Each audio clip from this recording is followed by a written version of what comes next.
Okay, guys, we're about to go into Melhiliak's churn. He's going to do some mining and hopefully kill that orc archer. But forgive me for something. We forgot to do something. And you can imagine, when you're filming, some gameplay and all that, I did forget something. And we're going to have to go back just real quick. The skeletal grunt remember that Enwin was fighting. I forgot to process its special ability. This could have activated, so I want to be fair. I'm someone, if you watch my playthroughs, I play fair and square. So we're going to see if that skeletal grunt could have used its special ability, Shield Deflect.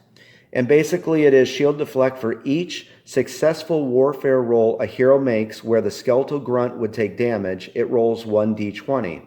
On a result of 15 to 20, no damage is dealt to the skeletal grunt. So I want to be very fair. The skeletal grunt had that chance. And so let's just roll and let's see. Quite simply, we'll just take the damage off. So this is the skeletal grunt trying to deflect that hit that came in the physical warfare. And it did.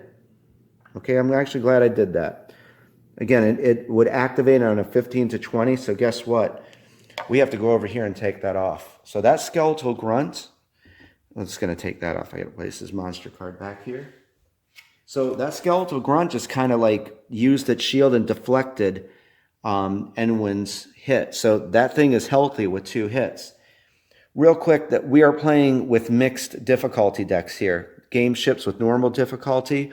We have a mix of expert and some heroic monsters in the dungeon tonight. And of course you could play that way. You can mix all the difficulty decks together. So it's going to hit, tell you what's going to happen. It's going to hit Enwin. We're going to activate counterattack. We can definitely put 1 damage on it. Hopefully put 1 damage on it. There's counterattack, and she's going to activate this. But it's going to try to make it out of the dungeon. So that's it. I'm really having an awesome time with you guys tonight playing this. I truly am. Okay, so we cleared that up, and I apologize. I always tried to do perfect playthroughs, and I'm only human, guys. But as it is, we are on Melhiliak's turn. And Melhiliak has of course, 2 movement. We're going to do some mining right now with one of our actions, and then with our second action, we're going to go up and I feel positive we're going to kill that orc archer. So let's do some mining over here. Let's generate some movement, base movement of 2, 3, perfect. As soon as a hero comes adjacent to a mining site, they can see that. Let's reveal this. Again, there's 8 potential mining sites. There's mining site A, B, C, and D, but then there's 4 fake ones.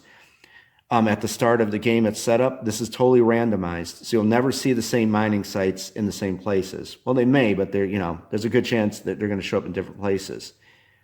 We have discovered mining site C. So that is not an action. That's just, as you're passing over it, you are allowed to reveal that. So let's finish his movement. Mining, you can be adjacent like this to the site, or you can be on top of it. So let's move on top of it. So 1, and then that was 3 right there. Okay, so this will definitely end his movement with that. So what we're going to do is let's get his pickaxe. He has a fresh pickaxe here from the blacksmith. Pickaxes can degrade over time, guys. And so I put this little degrading system in. If it ever becomes dull, you have to have Albus run it back to the village, and the blacksmith will sharpen it for a cost of 100 gold. Let's get to D3. When a hero takes a mining action, again, we discovered mining site C. Quite simply, A, B, C, and D. We're going to roll a D3. And whatever the result is, that's him like hitting the ground. That's what he found. So let's grab a D3. And I'll tell you a little side note. In the encounter, remember the encounter deck? There's a really good environment where mining sites are enriched. As long as, before anything cancels that out, that's a good time to get to a mining site because you get to roll a D6. So you can get a lot of minerals and some of the precious stones you need to craft power gems. So he's kind of, picture him, he's hitting the ground right now. Let's see what he finds. 2. Okay, so with that, he found 2 things. Let's go over here to the mining deck and see what Melhiliak found. And then we're going to have to degrade the pickaxe or see if it degraded. There's a chance it could. So he found, cool, he found a precious stone. Breaking the rocks, you find ruby stone. So that's one of the precious stones. I'm going to put that in his player area right here. Okay, so we have one more because the result was 2. We're going to pick again. And he found some zoltanite. Breaking the rocks, you find zoltanite. Real quickly, zoltanite is one of the minerals. It's like a fragile kind of rock. If it has it doesn't have magical properties, but it amplifies the effects of the precious stones. And just the other mineral that you need is moonstone. It's kind of like this black rock, sparkly black rock. So you need those 2 and precious stones for crafting power gems. But that's cool though. So he's got some over here in his player area. He does have some ruby stone and now some zoltanite. So maybe like next turn, I'll come back and do some more mining there. We have to roll though, and we have to see that if the pickaxe degraded. Very simple system here. We're going to grab over here. And again, this will be much more brisk if if I was just playing and not explaining it. So see, it's on 12. Very simple. You're going to take a D12, and we're going to see if that pickaxe degraded. On a result of 12, we're going to have to lower that. That's just a 10. So you can see that, as there's a chance it could go down every time you use it. But right now, it's still good. It's solid. It did not degrade.